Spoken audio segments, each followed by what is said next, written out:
wrote Chang and Chang, yeah. about the Siamese twins. And then he has a memoir, Half-Life, Yep. which I read part of it. It's very good, very interesting. So, but this is Larry Davidson. He's my connection to Hey! There's a fan club. A new one. But yes, so thank you, gentlemen, and now I will turn it over to Larry and Darin. All right, well, thank you for coming, because if this was pre-COVID or post-COVID, this place would be mobbed, because in my opinion, and other people's opinion, this person is one of the best writers in this country. He's very, very gifted. Very enjoyable writer. Thank you very much. Now, what we're going to do is, after Darin and I have a conversation, we'll open up questions from the floor on the books we purchased and signed. I'm going to share with you my philosophy. I've been doing this for over 20 years. We first met 20 years ago for Chang and Eng, because it was published in 2000. And there's two ways that people handle what they call interviews or conversations. Now, I'm a big fan of Terry Gross, Fresh Air. She's one of the best interviewers in the country. And there's another podcast by a gentleman named Mark Maron, who's got over 1,100 episodes, called WTF. You know what that stands for. He believes in having a conversation. He puts a lot of himself into all the podcasts that he does. I believe in something a little bit of a hybrid. Yes, it's going to elicit questions, but I think it works really best when it's a conversation. Pretty much that's my philosophy. Now, for me, it's great to be back out here, because for 8 summers in a row, I did Writers on the Vine at Palmer Vineyards. And Bev used to work there. And then Bev called me up a while ago to kind of come out here. So for me, it's a joy to come out to these in Long Island. I live in the heart of Nassau County. So thank you for letting me come out here. That's where we met, Writers on the Vine. Writers on the Vine, we met, yeah. So what I'm going to do... Yeah. I was 2 years old. Just about. Well, my daughter was 3, and I was then married. I'm not married anymore. She's 23 and a big-time grad student at the University of Delaware. So there have been changes. That appropriate to that, my approach is going to be what I call time and place. Not just about this particular book, the new book, but time and place in terms of what I call Darin's writing career. Now, he has been shaped by time and place. And I want to go back to, I said, the year 2000. If you remember 2000, by the way. And when Chang and Eng came out, and that was his first book. And I just want to share something, because I'm not gifted enough to do it in my own verbiage. I'm going to share with you what somebody wrote, a writer named Elizabeth Gilbert. Pretty well known, pretty gifted, by the way. And this is what she wrote, quote, Darin Strauss had created a true gift with this book. It is not only a miraculously conjured gift to the literary world, it's also a gift to the memories of Chang and Eng themselves. For Strauss to be able to do in writing with these famous Siamese twins what nobody could do for them in their lifetime, he separates them. Strauss makes Chang and Eng into 2 utterly distinct and extraordinary men, never to be blurred into once again. So I want to go back there, because I think your life fascinates me as a writer. Where does it come from? Out of the box, you got glowing reviews for Chang and Eng. I still remember aspects of the book. A lot of books I read over the years, I can tell you the title and the author, but everything else is like a black hole. I can't keep it a narrative. This has stayed with me. So this is, in terms of time and place, where were you in your life when you sat down to start to write Chang and Eng? I was broke. Can you guys hear me? Yeah, I was totally broke. I was 20. The book took me a while to write. I was studying with E.L. Doctorow, who was a great historical writer. And I didn't know anything about Thailand. So the book is about the first famous conjoined twins, and they were born in Siam, which is now Thailand, and that's why we call them Siamese twins today, and they were attached. And Doctorow said, do the least amount of research you can get away with, and just write the book, which was very liberating to me, because I couldn't afford to go to Thailand. So I actually just bought a book called Let's Go Thailand, about traveling to Thailand, and then I just used that as my guide and wrote the book I wanted to write. And it didn't really come up as a problem until later when I sold the book and it came out, and I heard from the Thailand Literary Festival, and they said, we want to fly you out. I was very excited because they said, you know, there aren't many books that are successful in America about Thailand, so we're going to make a big deal out of it. So we'll fly you out. You get to meet the royal family. I thought, oh, this is incredible. And then they started transferring the book, and they said, actually, we're not going to fly you out. I made a couple of mistakes. I just offended them, so I've still never been to Thailand. So I went from like going to be flown out to Thailand to meet the royal family to you stay home. I remember a story you told me. I've never forgot it. I may have kind of shaped it a little bit differently for my purposes, especially when I deal with new writers in giving out advice or taking input from writers when I do these interviews. And I remember Darin telling me, because when a book comes out in the old days, your publisher and your publicist set up satellite radio interviews, they sent you to bookstores, they sent you wherever you could go to get visibility and honestly sell books. And I think you told me you were doing it early on, because this is the best time to get a writer before they've had been asked the same question 100 times. I like to get to writers first before they've been jaded, and I try to shape questions differently anyway. And Darin said to me, one of the first interviews he ever did, I assume it was for satellite radio, the interview didn't know Chang and Ang were Siamese twins. Yeah. And you told me what about that? I don't remember.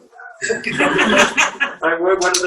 can't remember what did I say. I think what I learned is, I think you told me if they don't know what they're interviewing about, you start interviewing them. Oh, yeah. And by the way, Chang and Ang were, and this is what their life, and I've never forgotten that. Yeah, so I was told, yes, that's right. So I was told, whatever question they ask, just answer the answer you want to give. So that served me very well. If someone asks a question you don't want to answer, you just sort of swerve the conversation back to what you want to talk about. I guess politicians do it all the time too. But I remember once, I am David. The first time it was my first book, and I was in Los Angeles, and I met with this guy, and he said he wanted to make Chang and Ang into a movie. It's never been a movie, so you know how that went. And he said, well, this is going to work. We're going to do it. And I was very excited. You know, I was 29 years old. And he said, there's only one problem. And I said, what's that? He said, they're Asian and they're attached. Except for that, we'll do it. That's the whole book, you know. So, and it's super honest. So I was very jaded very quickly. I'm going to continue on this timeline, learn more about you and where you are in the projections of your life. First book, pretty much you were broke. It's a gamble. Yeah. It's a gamble, because what I appreciate about you coming here is this is feedback for the writer, because the writer works in a bubble. And even in a sense, when you're doing radio and television, you're in a radio studio, you've been in my television studio multiple times, we did radio interviews, you're still in a bubble. I think this is the most important thing for a writer, to have access to people that care about what you write or want to learn more about you. So I'm going to continue with this in terms of where you are in your life. It's now 2002. The next book was called The Real McCoy. So in your life, where were you? And you know, there's something in the world called sophomore jinx. Yes. And this book we got great reviews too, but it's not Chang and Ang. It didn't sell well, yeah. Can you guys understand me? Yeah, okay. So it was right after 9/11. The book came out not too long after 9/11. And it was interesting because there is a sophomore jinx. It didn't sell as well as my first book. And, you know, it was just a bad time for books in a way, kind of like this summer, where the world was intruding on everyone's thoughts. And so I remember being in Texas because they sent me on a book tour. And so I was in Texas doing some morning TV show, and they said, "You're from New York." And I said, "Yeah." And I said, "Tell us about 9/11." And I spent the entire time talking about 9/11. And I said, "I'm not an expert, I just happen to live in New York City," but that was all they wanted to talk about. So I'm proud of that book, but it did not, that is my book that has done the least well, commercially. But it was a terrific book. I'm sorry, thank you, I like it. Unless I got the date wrong, 2008, which is a big gap between the real McCoy, come up with More Than It Hurts You, which is a kind of a departure for you. And what interests me is, how do writers make decisions about what they want to write about? Is it very, very personal? Do you think what's going to be commercial? How do you come up with those, in a sense, rationales for sitting down and going back to work? Well, I think, it took me a long time because I was disappointed that it didn't. I sort of thought every book was going to be a hit, and the second one wasn't a hit, and so I was disappointed. I think it took me a long time to get back to work after that. And then I realized maybe my second book was too close to my first book in terms of my approach. I didn't push myself. It's a historical story about a boxer, Darin Strauss. It took place at the same time frame as Chang, and it was sort of similar, and it took a real life and didn't do that much with it. So I thought I should push myself a little bit. So More Than It Hurts You is about Long Island, where I grew up. It's about race in America in a lot of ways. It's about medicine, a lot of sort of hot button issues, I guess. It's about Munchausen by proxy, which is where a parent is accused of harming her child for attention, which is a real syndrome. Babies have been poisoned and killed, and so I had this mom, this Long Island mom, who was accused of that by an African-American woman doctor, and the racial politics that ensue when the doctor moves to take the child away from the family, and the press gets involved, and so. That was a departure from it. I think it taught me a lot, how to write all different kinds of books. So, was there an evolutionary process for you? Obviously, you can write. One of the things I like about you is your use of language. I look at language as you take a step, you take another step, you take another step, you take another step, and it comes together. But I think the really gifted people, their steps are different. And the way they put words together, I sit down and read the book, and I'm saying, I understand, but I can never put those words together in that combination. And I think that's what you do so well. I don't know if that's just inborn in you, or it's something you really had to work on, because you're now 3 novels in, and there is an evolution. And just for a quick second, a quick departure.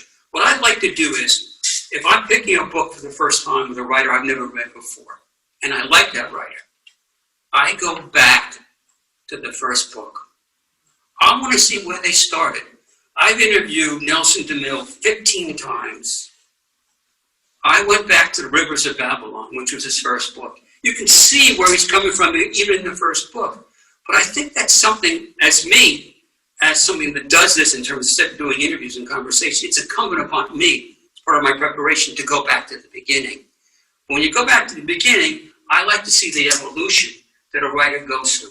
Do you think about that? Do you think about my first book, my second book, and where I'm at in my career? I recently had to look at my first book for something, and I opened it up, and I was really embarrassed. And I thought, I can't believe this did well. I think it's not that good. I think I've gotten better. I'm glad I picked this. I think my most recent book is the best written book that I've had. But I think, that's just the way it goes. There's that book by Malcolm Gladwell called Blink, where he talks about if you do anything for 10,000 hours, you'll be great at it. So, I think it makes sense that my 6th book is better than my first book. But there definitely is a progression, I think. Very few people's first book is their best book, I think. And often that's people who've had trouble in their careers following stuff up, like Harper Lee, or I think of other people who have one, I guess, Joseph Heller in a way.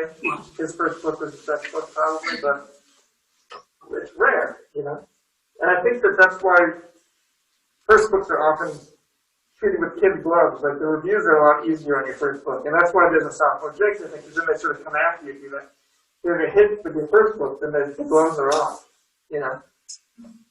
So I want to kind of circle back to, because you started off not well off financially. You move through your life. How much of your life, besides developing as a writer, plays into what you do? You're now married, you now have twins. So you've come a long way in your life. So how much of where you are in your life reflects what you do in your writing life? Your personal life versus your professional life? That's a good question. I think, well, there's two parts to that. One, I think if you're any good artist in any way would bring in his or her life into the work. So, that's why I think it helps to be older, because you have your thoughts are more mature. So I always tell my students, because I teach at NYU, I say, don't beat yourself up if you're not publishing when you're just out of school, because very few people are better writers when they're 23 than 53. One of the things that is lucky for me about writing, I hope, is that you get better as you go. It's not like other things where, it seems like for musicians, they peak often in their 30s or whatever. Obviously athletes. But, writing is something that you can do better. Penelope Fitzgerald, I don't know if you guys know her, but she didn't publish her first book until she was 60, I don't think. And she's a great writer, And I don't think she would have been as good if she had published at 30. There are very few people who are really good out of the gate. I happen to teach with two of them at NYU. The faculty at NYU has Davy Smith and Jonathan Safran Foer. And I think it's unfair to the students in a way, because they had huge first books at 24, and that's not the case for most people. Another thing I think about is I hate listening to myself. Yeah. I don't like to watch my television programs in the past. When you see yourself age, which sometimes you have to deal with, that's reality. And I don't like hearing myself. But a lot of people do that. They don't like the way they sound or the way they look, and they're really, really good at what they do. But the one thing I think about is I've gone through my own personal decades in my career, which was a lot different as I came out of college as a teacher, is what I call the safe harbor of language. We come into this world being exposed, I don't know how many thousands of words. And by the way, at a very young age, we have the ability to be multilingual.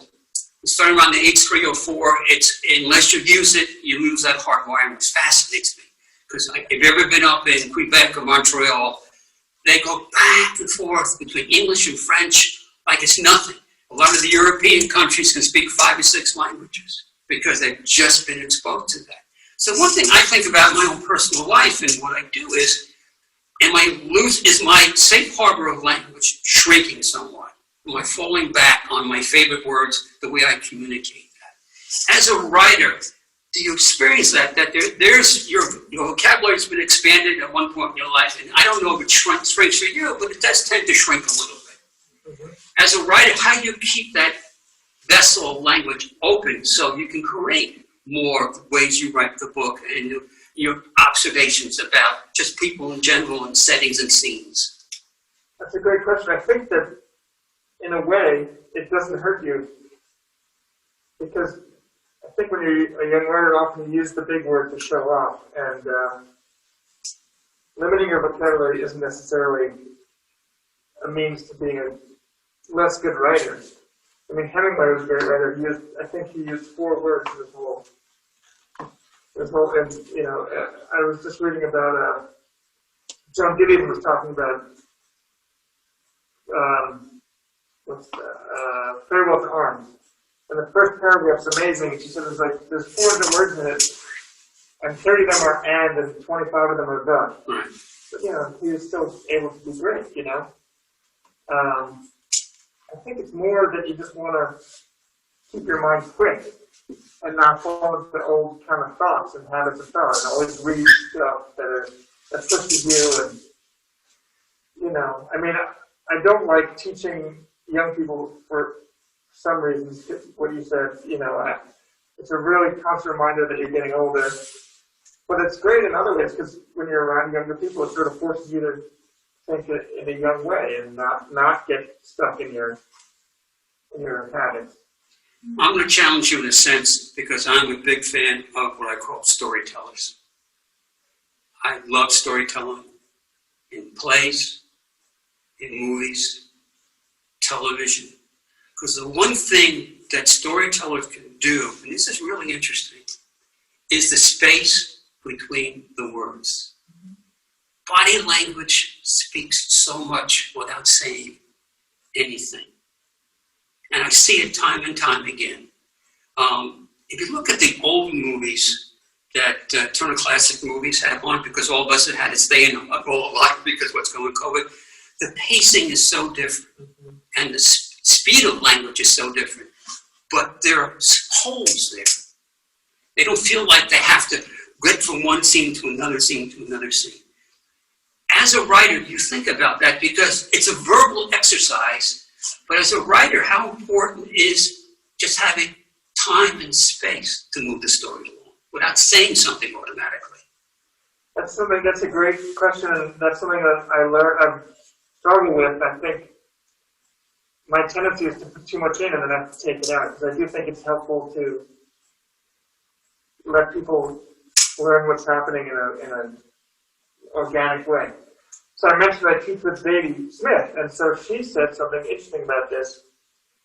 She said when she writes a book, every time she writes a book, in the first chapter she'll write something like, the girl had a pink backpack, and then she'll say everything that's in the backpack. And then she realized, I don't have to do it like that. I can say there's a girl, and then the second chapter I can say she had a red backpack, and the third chapter I can say what was in the backpack. You don't have to throw everything out in the opening. I think that is a big part of storytelling. Learning what to leave in and what to leave out is such a key thing, and that's really what pacing is all about.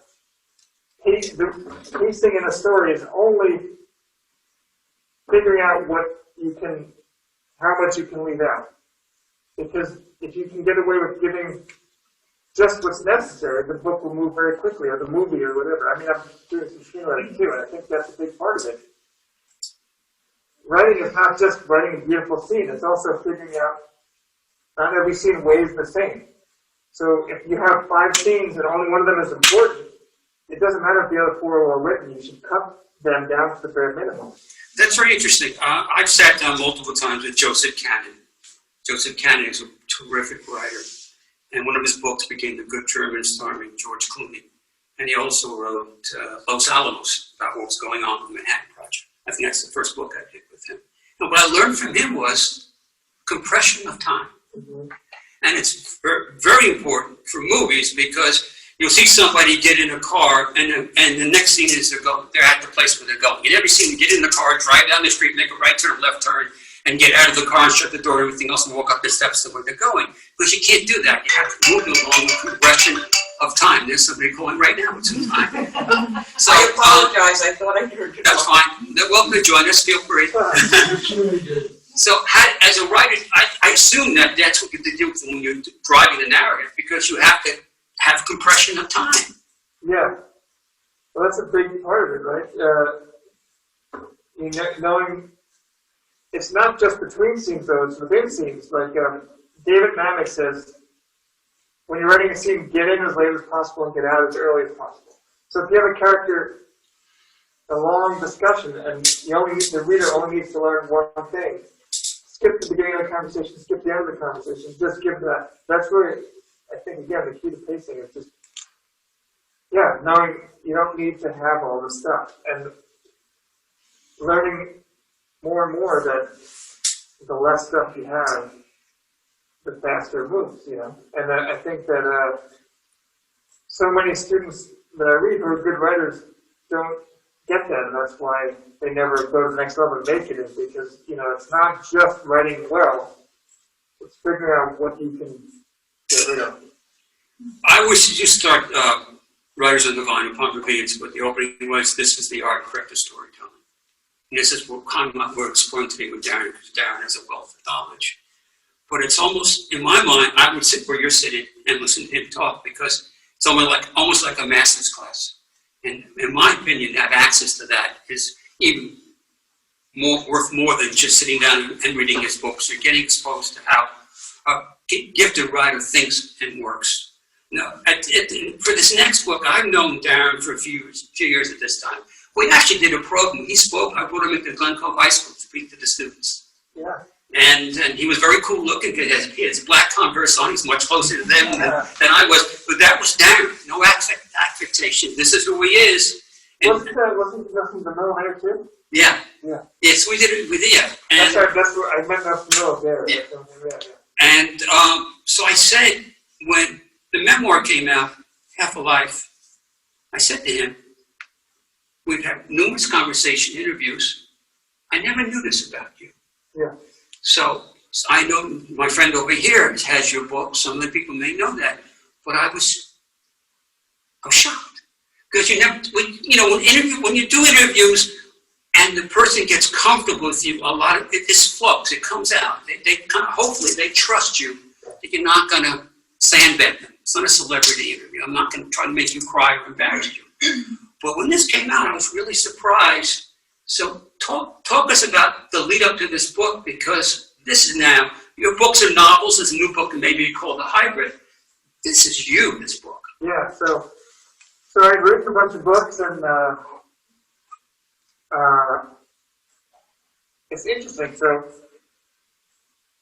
my first book was, as Larry said, about as far from me as possible. It was about conjoined twins from Asia in 1850. And I think that was because I was running away from myself in a way. So I went to graduate school at NYU, that's where I teach now, and I studied with the old Mattituck-Laurel, and everyone there was writing autobiographical stories, even the fiction writers. And I just said, I have nothing to tell, so I'm not going to, because they would say, why are you writing such weird stuff? You're writing about, I started writing that book there, you're writing about 200-year-old stories and all this stuff. And I said, no, I just don't have anything interesting. But I actually did. I didn't even think of it as a thing I could write about because it was just so buried within me that I felt like I couldn't share it. So when I was, I just turned 18, I was in the North Shore of Long Island. I lived in the Glen Head area near Glen Cove. I was with some friends driving to Bar Beach. You guys know Bar Beach, and I was in the left lane. There was a right lane that was open. There was a bike lane, and a girl swerved in across traffic into the highway and into my car, and I hit her, and she died. And it turned out that I knew her, even though this was a couple times over for me. She was a girl, and I actually been in the car and I killed her. I was giving her a ride home once. She's 2 years younger than me, or a year younger, I guess. I don't know. She was 16. I don't know if she's a grade or two younger. And it was very hard. Her parents were very nice to me in the beginning, and they told me that they knew it wasn't my fault. I mean, five cars worth of eyewitnesses and the police. And everyone said, oh, it wasn't your fault. You know, there's nothing you could have done. And I knew that intellectually, but I just didn't really believe it. But then our parents were very supportive, and that was helpful. But then, after being initially supportive, they sued me for millions of dollars and said that I was drunk because it was Sunday morning. And it turns out that she committed suicide, and they sort of withheld that information. I found out later. So it was very tough, but I ended up writing about it. Only when I was 36, I started thinking about it, because it happened when I was 18. And so I realized at 36, when I had been alive twice as long as this, and I should deal with it. I had all these stomach issues, my hair went gray really early, and I think I was just held all this pain inside. So yeah, that was that book that came out in 2010. And I thought it was just going to be this little thing for myself. I didn't think it was going to be successful. Like my first book, I just thought, yeah, I'm just writing this to get off my chest. But I think that a lot of people have these things that they feel bad about, but they don't talk about. The things they feel guilty about, even though they're not at fault. So I say, you know, you can feel guilty even if you're not culpable. So actually, the book became my most successful book, and won the National Book Critics Circle Award. And actually wanted to publish a book of all the letters I got, but it was too much of a legal headache. The publisher couldn't figure it out. But I got 1,000 emails at least from people sharing their stories. And everyone has these terrible stories, even if they're not, it doesn't involve death. I think all of us have things that we feel bad about in our past that we don't deal with, or we don't talk about, or that we might feel bad even though it's not our fault or whatever it is. So I heard all these amazing stories. So that was, it's the only thing, you know, Larry's been very kind about my books and stuff, but when you write fiction, you're entertaining people if you do a good job. This was the first time where I felt like actually I was doing something helpful to people, and so a lot of people came forward and said it was a big thing to hear someone share the story. So I've heard a lot of stories from people who have had accidents now, and so it was an eye-opener for me seeing how many people have these sort of things in their past. And also just how many people have been in these car accidents. Like, even to this day, the book is now 10 years old. I still hear from people all the time who write me and say, you know, my son had this happen to him, can you talk to him? Or, you know, all kinds of stuff. So that was, yeah, that was a big thing in my life doing that book. Both career-wise, because like I said, I won that big award, which is really gratifying, but also just to write about myself, to share that. The reason I didn't know it, I didn't tell anybody. I had really good friends, really close personal friends who didn't, people who had known me since college. I just didn't tell anybody. Luckily for me, that happened before Google, so it happened right before I graduated. So it happened in late April of 1988. And then by June of 1988, the school was over. And then I went off to college and just didn't tell anybody. So I had this sort of secret past, and very close friends, as I say, did not know. So it was tough in a way to open it up, because I think for a lot of people, when they met me, they were just like, oh, that's the accident guy. Because, again, I got really lucky that the book was excerpted in GQ, and it was excerpted on This American Life, and it was out there. So people, it was weird to have this very personal thing that's been very public. But, you know, it was helpful for me, I think, to deal with it. Because it's never helpful to bury things, so it was like going to AA if the public was AA. We just talk about something that you don't really want to talk about in front of a group of strangers, but the group of strangers is the audience to This American Life or something. I can't say how many people, I didn't realize also how much bigger This American Life is than books. It's just Huge. Millions of people, I guess, listen to this. So many more people have heard me on This American Life than have read the book. So I meet people all the time and say, oh, you're the guy from This American Life. So, you know. Let's go back to time and place and where we are in your life. This is a really odd question, and you can handle it any way you want, but I'm just coming from a very personal place. Do you dream, and are you affected by your dreams? Wow, yes. I used to not remember my dreams, but I, strangely enough, dream in plots. And so often I will dream a whole book, and then I have to write it down, but I never remember all of it. But my new book was a dream. I had a dream, and then that's what I wrote it down, and that was it. I had a dream the other day of an entire action book called, I don't know if I'll do it, but it's going to be, if I do, it'll be called Blast Radius. It's this whole story about, soldiers in the future. I don't know, so I think of stories now. Maybe it's because I train myself to write stories so often now.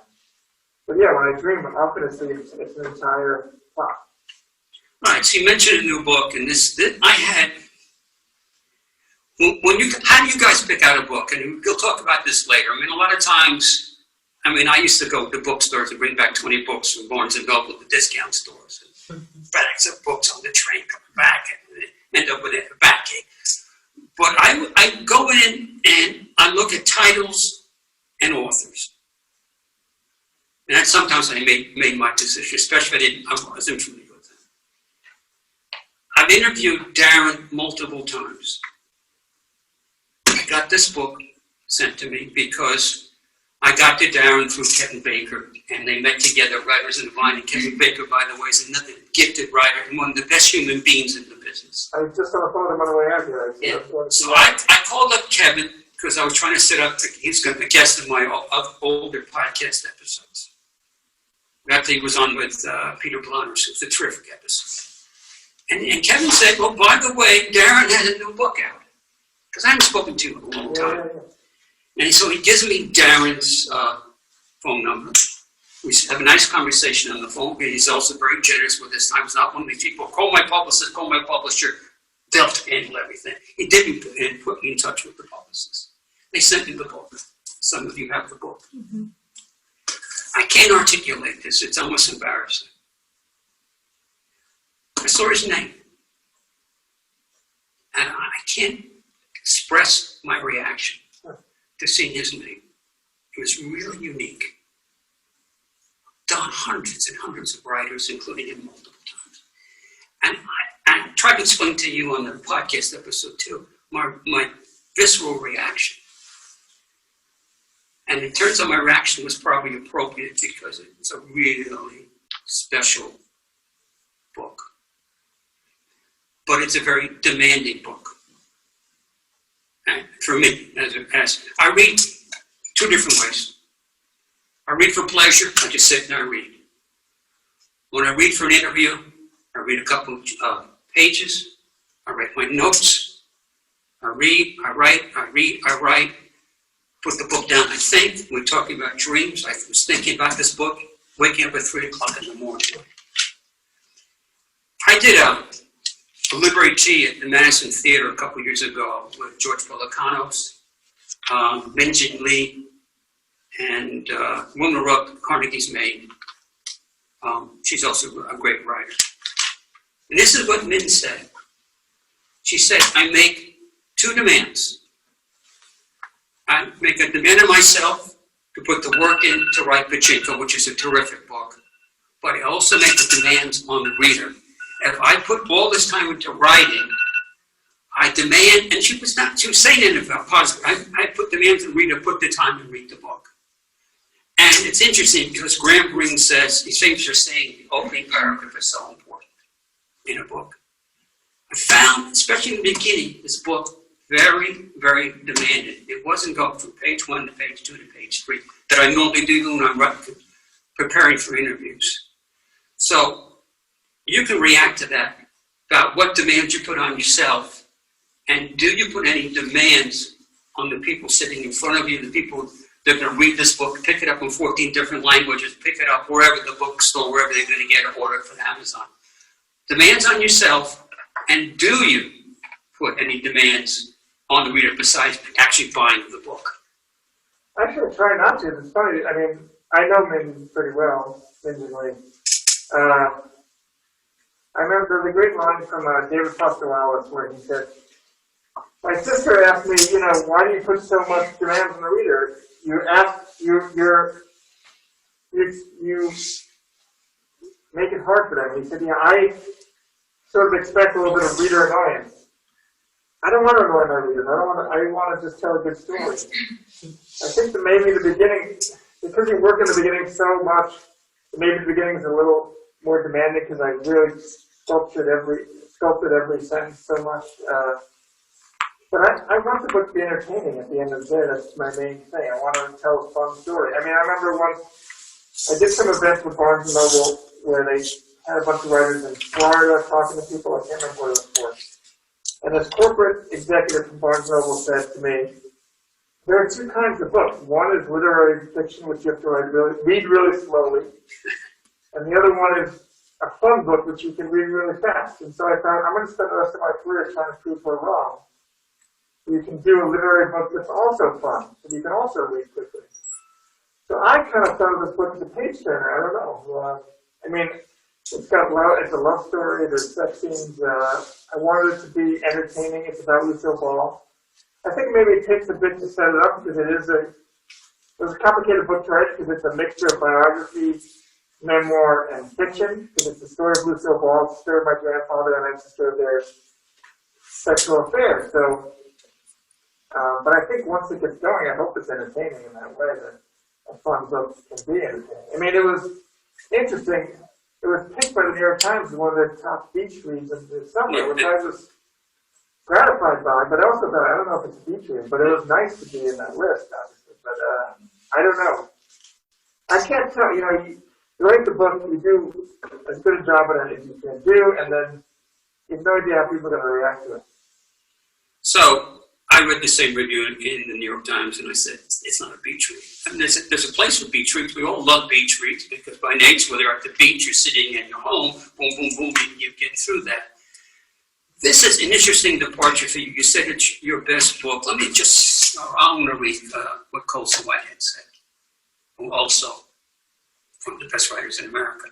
A gorgeous technicolor take on America in the middle of the 20th century, bold, brassy, and big heart.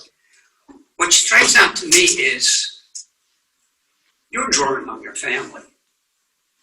Now, in half of life, you drew on your own life, but now you're pulling your family in there. Now, some people are going to say, is this really your family? Some people are going to say, well, this it being sold as a novel. Other people say it's a hybrid. So you got novel, hybrid. Is it really them? He's just kind of covering up a few things. That's an interesting departure in a sense, too, because one, this is you, this is your family, and people are going to say, are these people real? Or are they partly real? Or he just made everything up? Right. They're real. I mean, I wanted to tell, that's why it took me a long time to write this book, because my grandfather left my grandmother for her best friend. And no one in my family was ever angry at him about that. Even my grandmother still talked about him as her husband. It was really weird to me. So I had to kind of make sense of that. And so when I was writing The Affair, I kept having trouble because I wanted to make her, it'd be easier to write an affair if, one of the parties is a bad person or someone is boring and someone's exciting. But I felt like I wanted them both to be likable, interesting people and still explain that they had an affair, and he had an affair, and show him as a flawed person, but not a total villain, because that's never a thing to read, but not a super moral guy because he did this bad thing. So trying to strike that balance and find the truth in the story was very hard. But it is definitely my family. So it was a very hard book for my father to read because his father's in there, and he dies in the book, and it was very hard for my father to read. But that was the best reviews I've gotten have not been the review. I mean, the reviews have been very good. I've been very lucky with this book, review-wise. Actually, I haven't gotten a bad review yet. Not plastic, but the most gratifying reviews were from my family, where they said you really captured Grandpa and Grandma, cousins of mine. And I heard from a good friend of Lucille Ball, this guy Lee Cannon, who wrote the book I Love Lucy. I loved Lucy's father. He was her last friend in real life. He was 20 and she was 60 or something, and they became friends for the last 20 years of her life. I think she was 85 and she died. The last 25 years of her life, they were very close. And he called me and said, I was very skeptical about this book.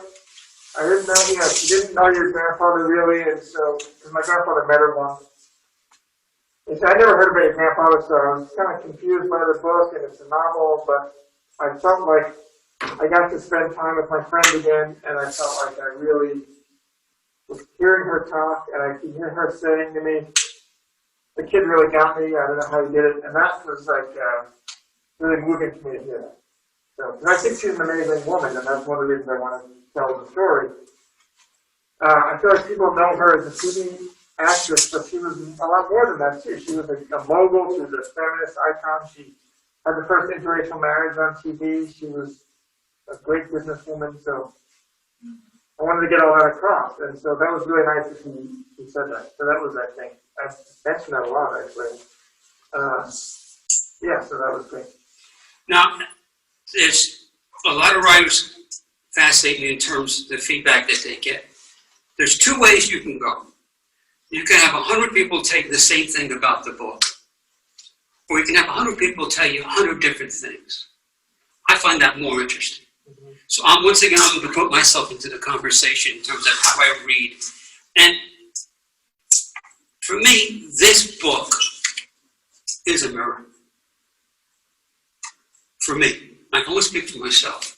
So when I read this book, I'm seeing part of my life in this book. And that's why I had to stop, start, make some notes, stop, start. And I'm not, this is not hyperbole. I would wake up at 3 o'clock in the morning, thinking about where I am in this book, because the book was a mirror of my own life.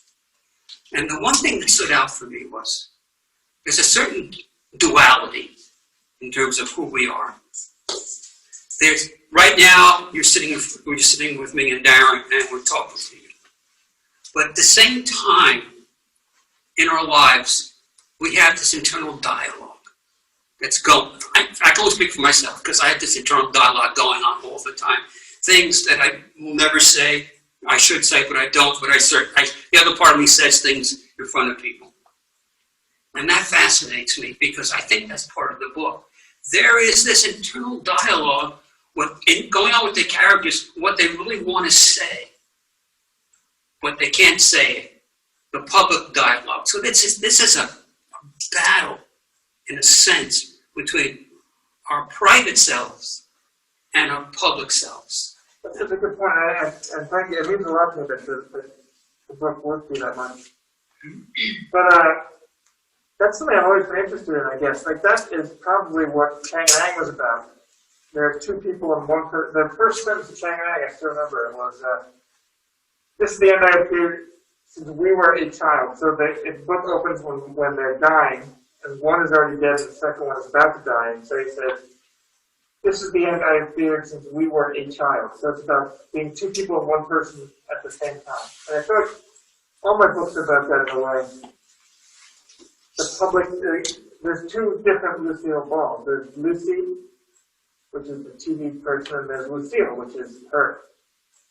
And, you know, for my grandfather, there's him that's in the marriage, and then there's the him that thinks he's a glamorous person with Lucille. So I think I'm always fascinated by that, how we're different people at different times. You know, like you said, you're different talking to a group than you are talking to your daughter.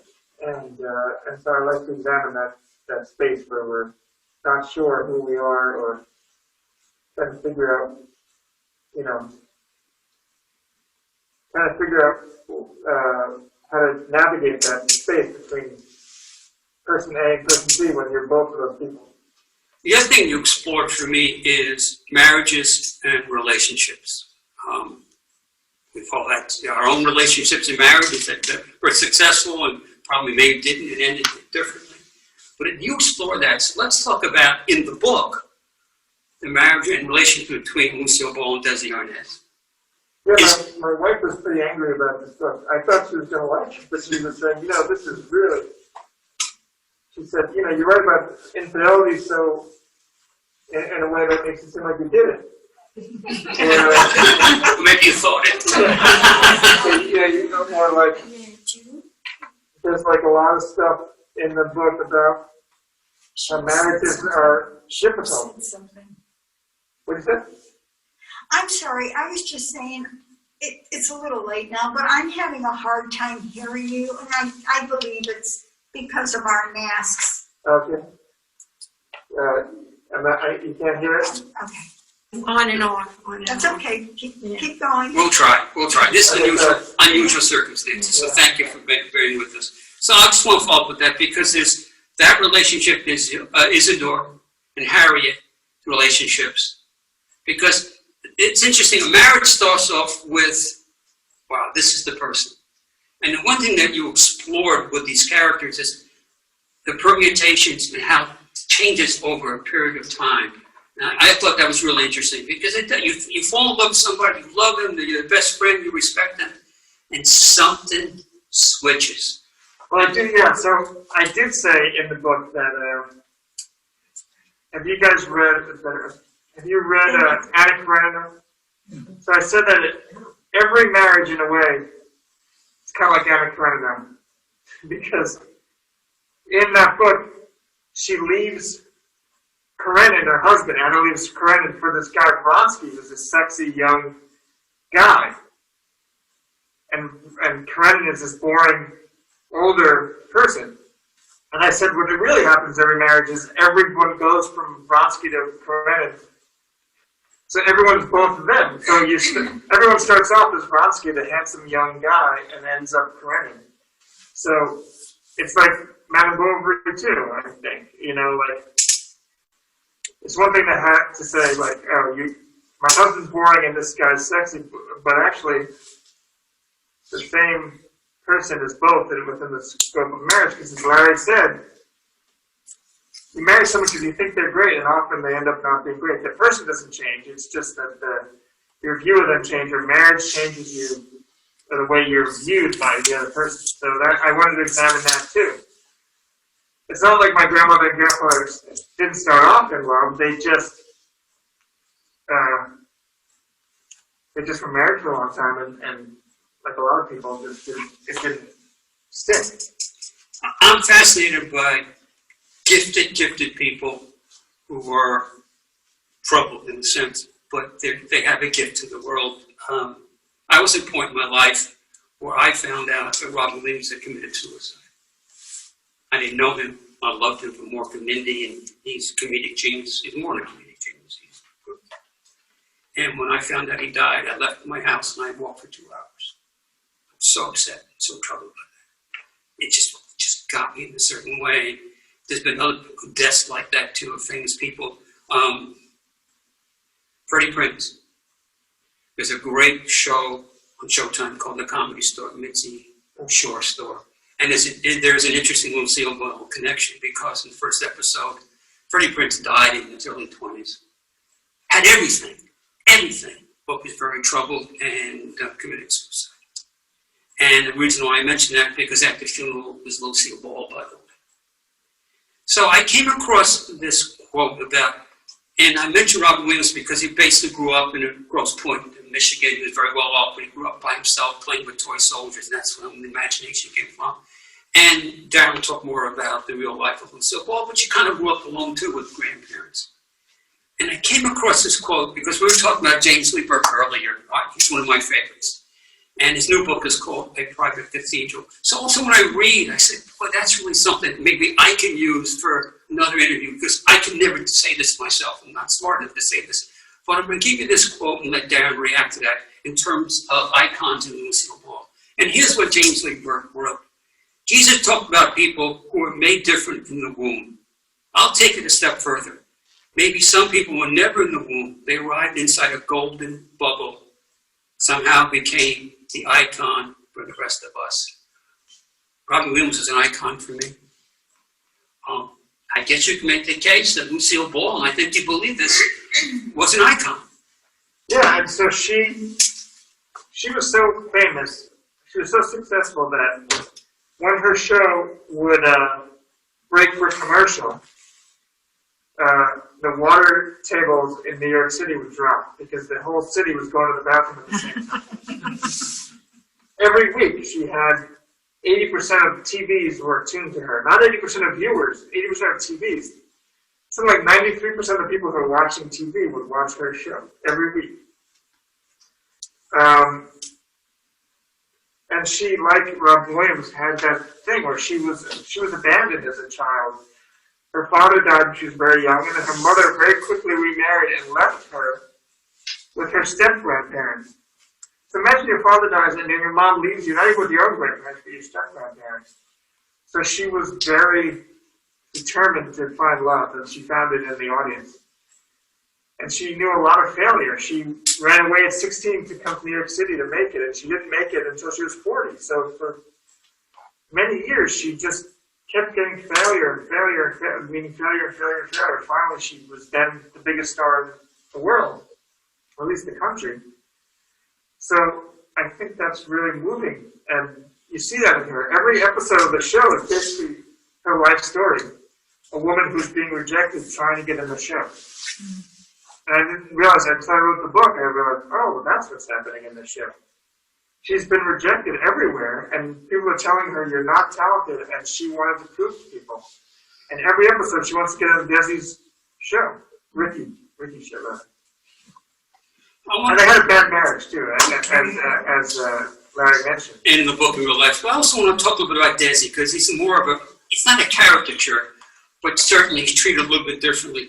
And this is another quote that I'll pull from James Lee Burke. Because James Lee Burke's observations also are, like Darin's, are really unique and gifted in terms of how they put step 1, step 2, step 3 words together to create imagery. And this is also what he wrote. An alcoholic has a deep-seated armor-plated neurosis buried in the unconsciousness that keeps him constantly at war with himself. And I'll say herself, because I'm thinking of Desi, and I'm also thinking about Harriet Strauss in this book, because the way she ends up, she's an alcoholic. You want to follow up on that in terms of what your thoughts about the characters you created in Desi and your grandmother in the book? Well, as I started writing the book, I realized that both Desi and my grandmother were very similar in that they were alcoholics and it ruined their lives. Jesse Arnaz was a very brilliant businessman. We ended up not able to run his business because he was a drunk. And my grandmother too was that way. Bless you. My grandmother was, she spent the last 40 years of her life, or 35 years of her life, a hermit. When my grandfather left her, she was a mean lady when I knew her. I've heard all these stories about how great she was growing up, but I knew her as a mean drunk. But then she broke her hip and had to go straight, and then was a very nice lady the last 10 years of her life. But so, I think that there are parallels between between Harriet, my grandmother, and Desi in the book. I really wanted to give my grandmother her due in this book because she didn't get it in life. She was sort of an afterthought of my family and had been screwed over by the times. I think that if she'd been born later, there would have been more awareness of alcoholism. She was a very creative person, but she was a housewife and wanted to be a piano player. But so I wanted to make her kind of the secret hero of the book, and she was, I think, and by the end, the hero of the book. All right, I'm gonna move over to television, but you gave me a segue. Towards the end of the book, there are various hospital scenes. Lucille Ball, Desi, Lucille Ball, your grandfather, and also your grandmother. And in my mind, because once again, the internal dialogue, it's almost a mind meld going on between these three really important characters whose lives intersected in different ways, but are still really, really connected even towards the end. I don't know if it's a mind meld, is a proper way to describe it, but I thought that's the way it came across for me. Yeah, I wanted to examine what books could do that other mediums couldn't do, media couldn't do. So I like, as you mentioned, getting in people's heads for the story. So I thought it would be interesting to show their thoughts overlapping, which you can't do in a movie. So there's a part at the end of the book where you get his thoughts and Lucille's thoughts and my grandmother's thoughts, and they all overlap at the same moment, which is something I thought I hadn't seen before, and I wanted to try it in the book, and so that was what I did there. And I think I like it because again, you can't do it in the movie. I'm a big fan of books, and I feel like books it's not the best time for reading. Books aren't doing as well as they were, I think, even a couple of years ago because of TV. People are just watching so much TV now. So I wanted to show that books can do things that other media can't do. Years ago, I sat down with a writer named Jeff Kisseloff, who wrote the book called The Box, The Oral History of Television. I don't even know if it's a print at all. But I just want to talk about a little bit more before we take questions from you guys, because I love questions from the audience. It's, a lot of times, they're better than stuff that I ask. My philosophy always is, there's no bad pizza, just some pizza is better than others. There's no bad questions. Some questions it's a little more interesting than others. So one thing I remember about the early days of television in Jeff's book was, he talked about the writers that were blacklisted. I sat down with one of them, and one of the writers wrote for You Are There, and he was blacklisted. Fascinating time in the history of television. But a great story is, because I've been in television studios for over 20 years, and they've changed a lot. Darin's been in the same studio I worked in too. That in the old days, the lights were very, very hot in the early days of television. And on one set, there was a glass of water. You weren't supposed to drink it. Well, the actor started drinking the water. Well, the water was so hot that because of the lights, and that was the early days of television. It's changed dramatically what they can do. So take us back to early days, the pilots with Lucille Ball and Desi Arnaz, because that's an interesting time just in television in general, what they went through, because she was considered in her own mind a B-level actress, and things weren't going, blah, blah, blah. And this came into their orbit, and they weren't sure it was going to work. So what was the thought process? And I know you did the research, but this is an interesting time in terms of the history of television. Yeah, so she was told by CBS, TV was the lowest of the totem pole, on the totem pole. There was movies, there was radio, and there was TV. It was brand new. And she failed in the movies. Her radio show had been canceled, and they said, well, maybe we'll give you a TV show. And it was her last chance, really, because she had failed so often. And then she said, well, you have to take my husband. Because she was afraid Desi was going to cheat if they weren't together. And at all times. And so she said, he has to be my husband on the air. And they said, well, we don't want to have a Cuban husband for you. And she demanded it. And then they filmed the pilot, which didn't work. It was a bad show. There was no Fred Neffel. It was a voiceover. And they gave him another shot. And so that's the show we now know and love. But it is interesting being in a TV studio. I've been in a few. I mean, I was in Larry's, and I once was on the CBS Late Late Show when Craig Ferguson was the host. Good host, by the way. He was very good. Very smart. But it was one of those weird things where I don't remember it. I just remember the lights, and I remember it being over. I was very nervous. I just think, I don't know, it's such a powerful medium. I guess that was one reason why I wanted to write it too. I just thought it was really interesting that I blacked out basically. The time I'm on the air, I don't remember because it was so intense for me being on national TV like that. So I thought that would be kind of fun to examine TV as well. Now, does Lucille Ball give the roadmap for people like Mary Tyler Moore and Grant Tinker? Oh yeah, so she was not just a great actress as we discussed, but she ran Desi Lou Studios. Once Desi was a drunk, she had to learn the business because he dropped out. So she all of a sudden was the president of this giant TV studio. She greenlit the show Star Trek and Mission Impossible and The Untouchables, all these great shows, only because she said yes. Other networks didn't want to do Star Trek.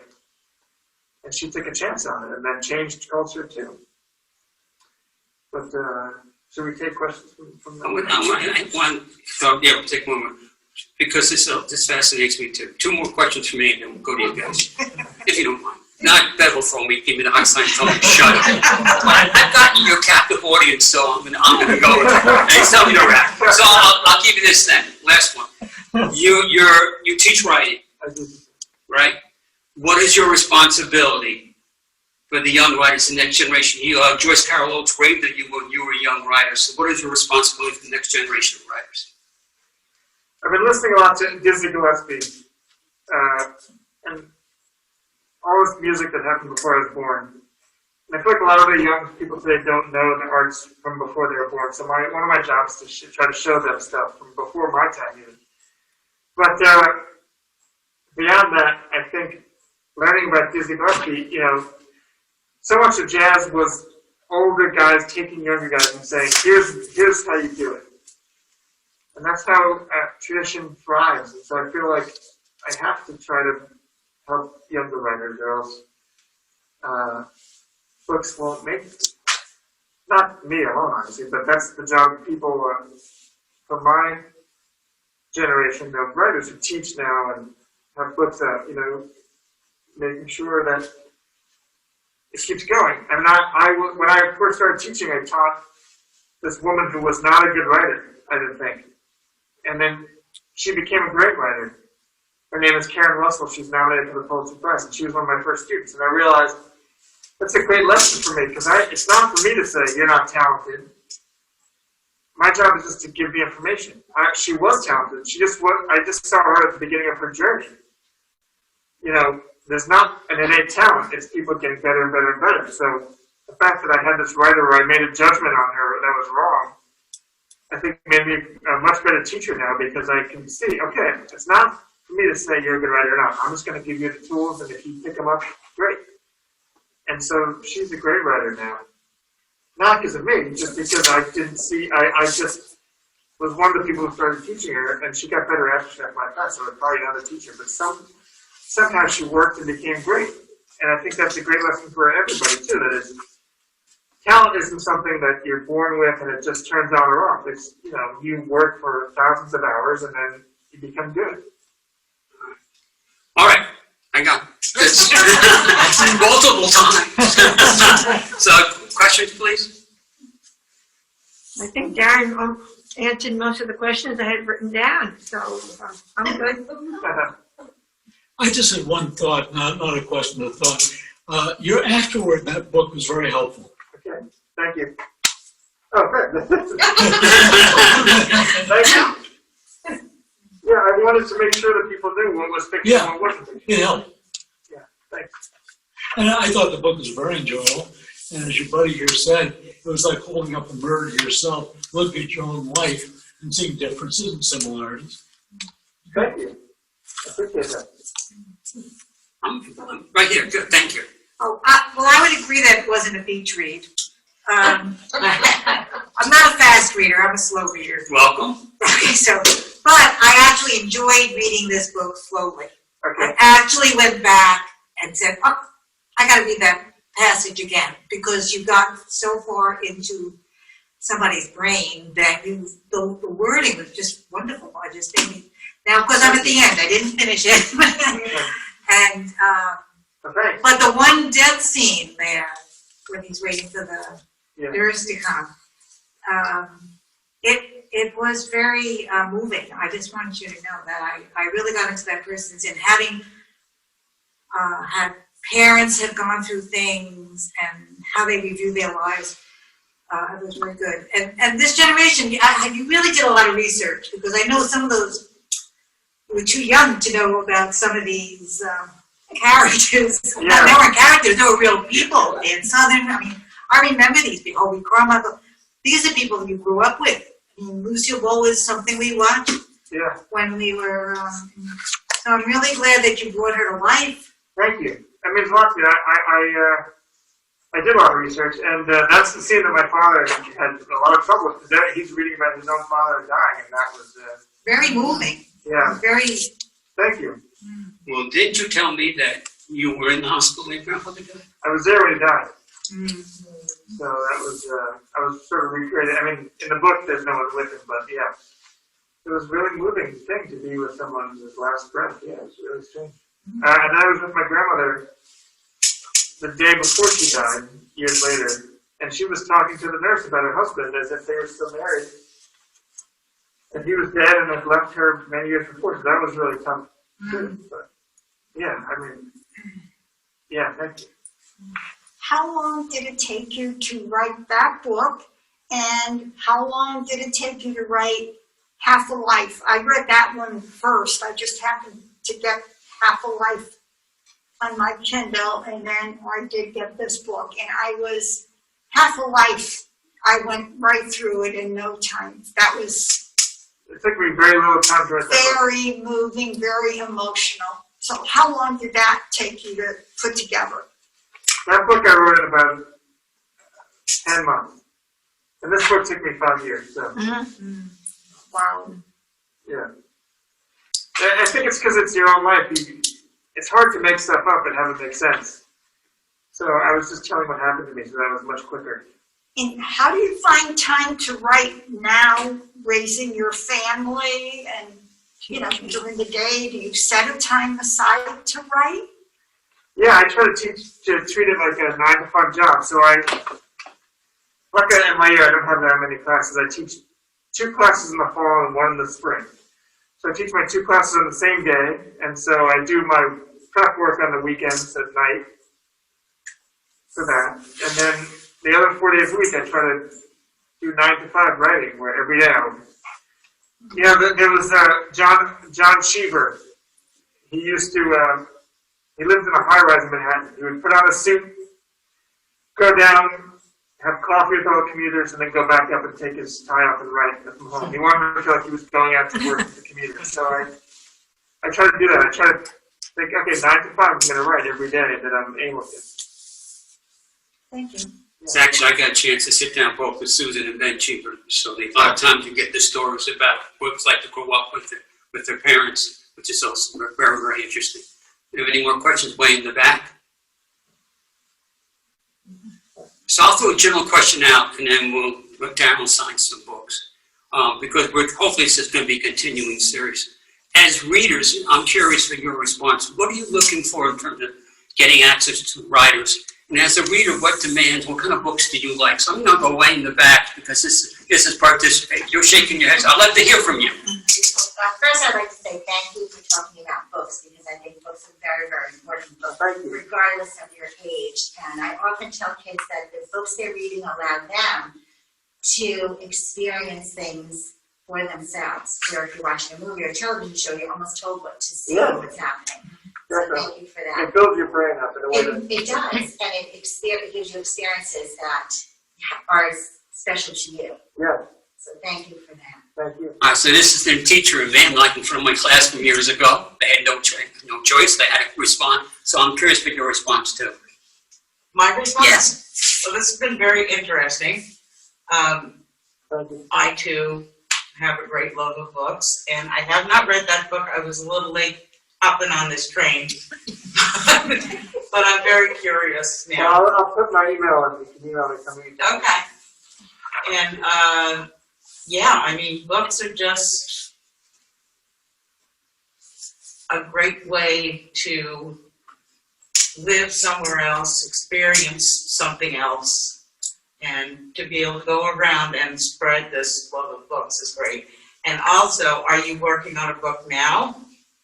And, you know, like when you're in between books and you say, you know, you try to write 9 to 5, do you just kind of just write whatever? No, I try to jump into something new. Well, so I'm writing a screenplay to Half-Life right now. Oh, okay. That should be interesting. Yeah, I don't know if I can watch it. I told the director, I'd write the screenplay, but I don't think I can watch the movie. And then, you know, it's interesting. Someone reached out to me who's the grandson of some characters from the movie Goodfellas, real life, asking if I would write a prequel to Goodfellas. So I'm gonna meet with this mafia guy on Thursday, and maybe that'll be my next project. I don't know. I have to see. It'd be nonfiction. I don't know. I love that movie, so it'll be interesting to see if he has real stories. I don't know. Well, there will be a prequel to The Sopranos because his son, Gandolfini's son, is going to be starring. Yeah. So that's going to be interesting. I'm going to pull the last person in. You can hit me later, but I'd love to hear from you. No, so I'm sorry for your loss due to the COVID, and Oh, thank you. that I think you're very brave to come out with those worries of yours. So thank you very much. I did not get a chance to read the book yet either, but I do believe I'm an old soul, and I was glad to hear some of the things that I already knew about are going to be in here. Oh, good. So I'd like to know more about that. I just thought it was really great. And I also, going back to the whole thing with comedians, it's so sad that they usually end up having such a tragic ending to their life because they really live their tragedy in the public. Yeah, And people think they're so funny, but they're really grabbing or talking about their life. Yeah, I mean, that fascinates me because I'm a big fan of comedians, George Carlin, I go up and down the line. I was a big fan of Lenny Bruce, who died in COVID, I think, from heroin.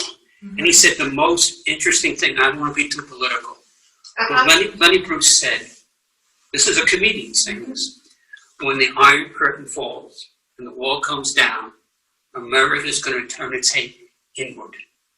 And he said it many, many years ago. And he's really talking about, before anybody talking about America becoming tribal, that's a comedian having that insight and observation. So they, in many senses, no matter what their comedy style is, they are brilliant thinkers, and they use comedy to speak about what's inside of them and what troubles them, and they do it in a funny way. Right. But they really are truth And they're tellers. really crying inside. They're crying inside. Fair and Dell, it's very much so. I thank you for that, because I think an awful lot about that. Before we say goodbye to Darin, Can I? oh yeah. Yeah. It's my show. I just want to give a little background. With Larry, he doesn't remember, but I met him 20 years ago when I worked the bar at Farmers. And I remember all the authors he brought. So when I saw his name in one of the other library's newsletters, I made a point to contact him. So we were hoping to start this in April, and of course we know what happened. So I have to give a special thank you for coming out. I know it was huge, because I'm out here, not only it's Sunday, but with the way things are. So again, thank you very much. Larry, thank you for setting this up. I really appreciate it. Thanks everyone for coming on the next Sunday. It's really nice. I just want to mention one more thing, because this is my newest project. I created a podcast called Art for Periscope. And actually it's done at the St. Joe Public Library. It's great. You should definitely listen to it. Now, the last episode, which my friend was on, she was terrific. Peter Blum was terrific. We were all different places. Where I was, we had tremendous audio problems. So I apologize for that. I made an executive decision to put it up on Apple Podcasts and iTunes, because I thought it was important to hear Beth and important to hear Peter, because Peter was talking about Pete Hamill, who I've sat down with multiple times, and he's one of the best Brooklyn men himself. So I made that decision. So the quality was poor. I apologize, but if you go back to all my other episodes, which you'll find, you'll hear much better quality. And in the pipeline, and coming up will be my episode with Darin, and also talking about an Episcopalian Black minister talking about Black Lives Matter. And those are really important episodes. So you can go, and my card, you can go to my website, LarryDavidsonProductions.com. You can go to Apple Podcasts, iTunes Podcasts, all over the place. Because I really, once again, getting back to books, I think it's really important to get these voices out there. And that's what we do with the podcast. So there, except for this last episode, I just said it's too important not to put it up. Even though my portion was not to my standards in terms of the quality. Well, Larry does a great job. It's great. You should definitely listen. It is, he's very good. And with this series, we're hoping to continue it. We'll see how it goes because of the virus. But we're hoping to do it again, so we will let you know. Thank you all for coming. Thank you. There are books there. We're going to take them signed. Tell your friends. You have a pen, Larry? There's, yeah, I have a pen. And also, my card is there, so if you want email for other things, Gmail, feel free to reach out. I take positive comments, negative comments. I have no problem. I like to hear them. For the sign.